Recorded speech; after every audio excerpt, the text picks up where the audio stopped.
Olá, meu amigo, meu irmão, você que está na nossa companhia aqui mais uma vez no canal da PIB de Mutum.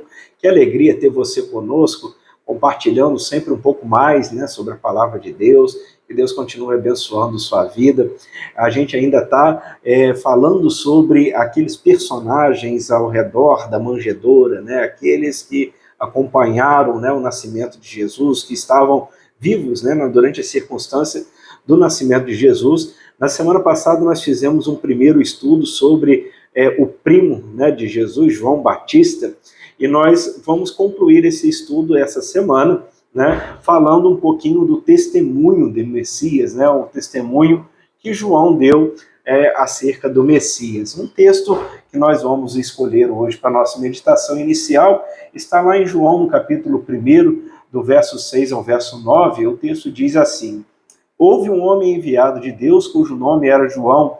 Este veio para testemunho, para que testificasse da luz, para que todos os que crescem por ele, para que todos crescem por ele.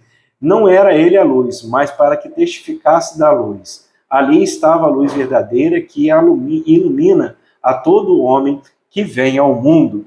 Nós sabemos muito bem dessa relação de parentesco, né, de João com Jesus. Ele foi um profeta precursor de Jesus, ele que anunciou, que preparou o caminho para Jesus. É o último profeta da antiga aliança, né? Antes de que Jesus estabelecesse um novo pacto, uma nova aliança, então ele é o último deles. Tanto Jesus quanto João Batista tiveram seu nascimento pré-anunciado pelo anjo Gabriel às suas mães, né, que eram primas, Isabel e Maria, né? E Jesus mesmo disse a respeito de João que entre os nascidos de mulher não apareceu ninguém maior que João Batista, conforme a gente pode ver lá em Mateus 11:11, né? E João foi o único profeta que, na verdade, viu o Messias. Né? É uma curiosidade, né? Uma coisa interessante, que nenhum dos profetas que falaram acerca do nascimento de Jesus, né, que profetizaram sobre o nascimento de Jesus, definitivamente o viram. Né? É um grande privilégio, né, para João, não só dizer que Jesus viria, mas também se tornar uma testemunha ocular, né, do nascimento de Jesus, privilégio que não foi dado a Isaías, né, e nenhum dos outros profetas do Antigo Testamento, obviamente, né? Era um homem enviado por Deus, conforme nós vemos aqui nesse verso 6, né, do capítulo 1 de João.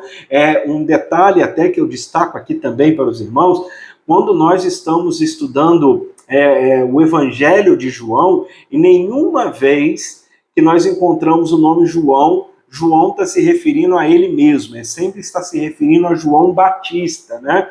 João não faz uma auto-menção, né, dele, como dizendo seu nome, mas como aquele discípulo a quem Jesus amava, né? Nós já fizemos um estudo aí há um tempo para trás sobre isso também, né? E aí nós tivemos, né, até a informação acerca disso também. Né? João, então, vem para quebrar 400 anos de silêncio, né, entre o último profeta até o nascimento de Jesus. É o chamado período interbíblico entre o Antigo e o Novo Testamento.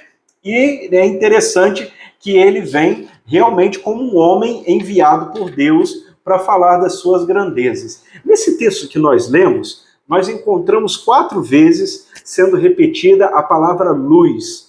E nós já falamos aqui em outros momentos que todas as vezes que uma palavra é repetida sequencialmente num trecho bíblico é porque nós precisamos prestar atenção nela. Nós encontramos que ele não era a luz, que ele veio para testificar da luz, e logo em seguida ele fala que Jesus era a verdadeira luz.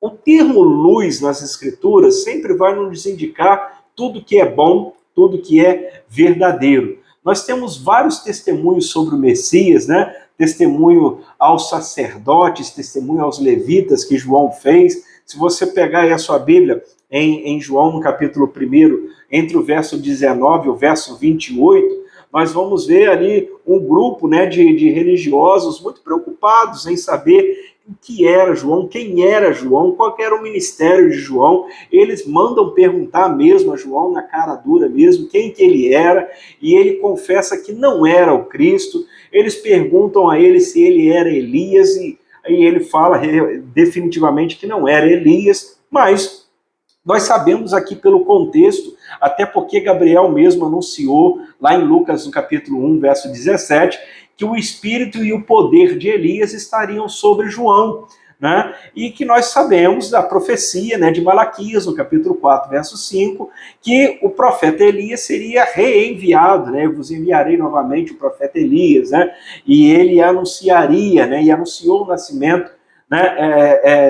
Prepararia o terreno, né, para o reino, né, do Messias. Então, dessa forma, nós encontramos assim uma referência, embora João não assumisse, mas ele tinha o poder de Elias, ele seria um segundo Elias, né? Mas não o próprio Elias, né? Que João não iria trazer esse título para ele, né?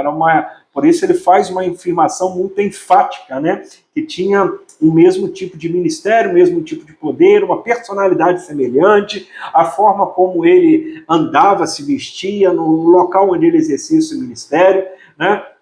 E até mesmo Jesus afirmou lá em Marcos capítulo 9, verso 13, Elias já veio e fizeram com ele tudo o que quiseram, como está escrito a respeito dele, né? Então, é um testemunho, né? Uma testificação sobre isso. O Evangelho de Marcos também, ele registra essas palavras de Jesus no capítulo 9, né? E a morte de João Batista, ela está registrada no capítulo 6. Então, dá para a gente entender, né, a sequência dos fatos, né? A gente pode concluir assim com muita segurança que Jesus confirma o que o profeta Malaquias disse sobre Elias, lá em Malaquias 4, verso 5, que foi fielmente cumprido com a vida e o ministério de João Batista, né? Perguntaram a ele se ele era o profeta, fazendo uma referência lá a Deuteronômio 18, 18, né, que você pode aí abrir na sua Bíblia e ver, aquele que estaria anunciando também o reino de Deus, né? Mas o interessante mesmo é que João faz um testemunho do Messias, do Cordeiro de Deus, né? Entre o verso 29 e o verso 31 de João, no capítulo 1. A expressão que João usa, o Cordeiro de Deus que tira o pecado do mundo, ela não aparece em nenhum outro evangelho. E é interessante também a gente notar que Pedro e Paulo, em todas as suas epístolas, só comparam Jesus com o Cordeiro apenas uma vez.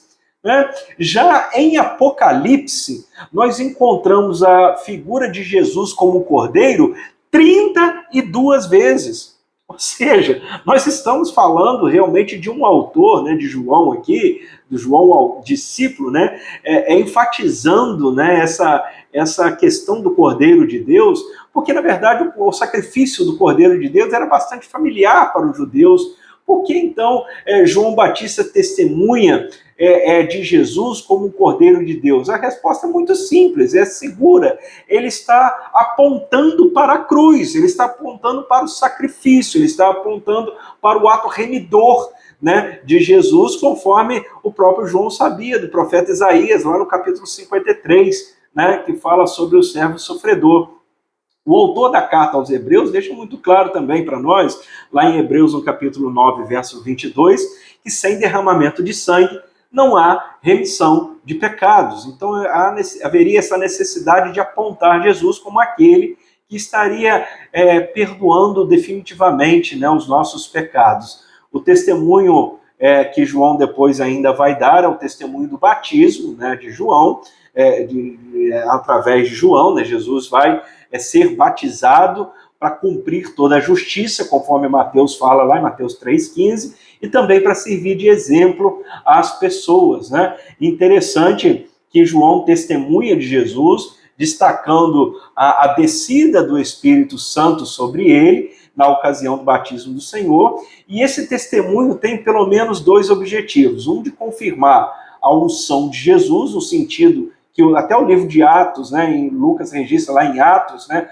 no capítulo 10, verso 38, mas também de predizer o Espírito de Deus que iria agir de uma forma diferente, né, nos filhos de Deus, a partir do ministério de Jesus, conforme João 1, 33 vai falar, vai nos trazer assim.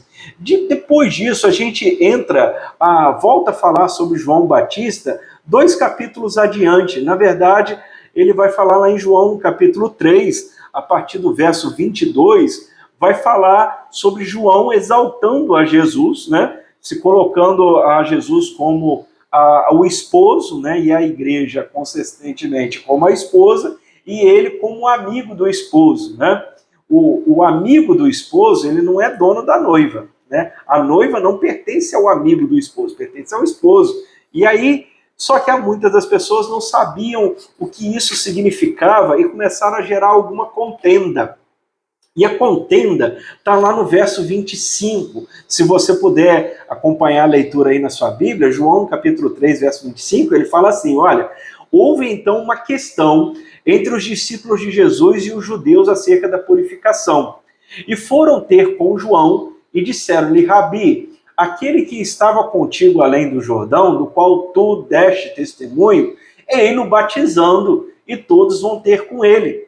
Olha a birrinha, né, que os judeus estavam querendo fazer, né? Talvez ali os grupos, né, judaicos que estavam ali, né, os judaizantes, né, aqueles fariseus que estavam por ali, eles queriam gerar um ciúme, né, de João Batista com Jesus, né, como que dizendo que ele estava roubando seus discípulos, né, interferindo em seu ministério. Estava um de um lado do Jordão fazendo uma igreja, vamos botar isso aqui, e do outro lado do Jordão fazendo outra igreja. E foram lá fazer uma fofoquinha, né, para ver se isso incitava uma discussão. E olha a resposta que João dá no verso 27, né, verso 27 e 28. Né, ele fala assim, João respondeu e disse, o homem não pode receber coisa alguma se não lhe for dada do céu. Vós mesmos me sois testemunhas de que eu disse, eu não sou o Cristo, mas sou enviado adiante dele. Aquele que tem esposa é o esposo, mas o amigo do esposo, que lhe assiste e o ouve, alegra-se muito com a voz do esposo. Assim, pois, já este meu gozo está cumprido. É necessário que ele cresça e que eu diminua. Que maturidade, meu irmão, que maturidade. Isso é sem precedente, né, no Evangelho. Né? João realmente estava apontando para Cristo, mostrando que realmente era ele, que ele era o importante, que era para ele que estava, era nele que estava a salvação, que ele não era dono da igreja, que o dono da igreja era Jesus, era ele o noivo e a igreja a noiva. Né? Então não tinha nenhuma consistência naquela tipo de calúnia que se estava levantando a respeito de Jesus. Né? Nós precisamos de ter essa sinceridade, essa maturidade para entender que nada é nosso, que o lugar onde a gente frequenta, o lugar onde a gente cultua não nos pertence, né? Os irmãos não nos pertencem, não são funcionários, né? Não devem nos servir, nós somos igreja pertencentes ao Senhor. Né?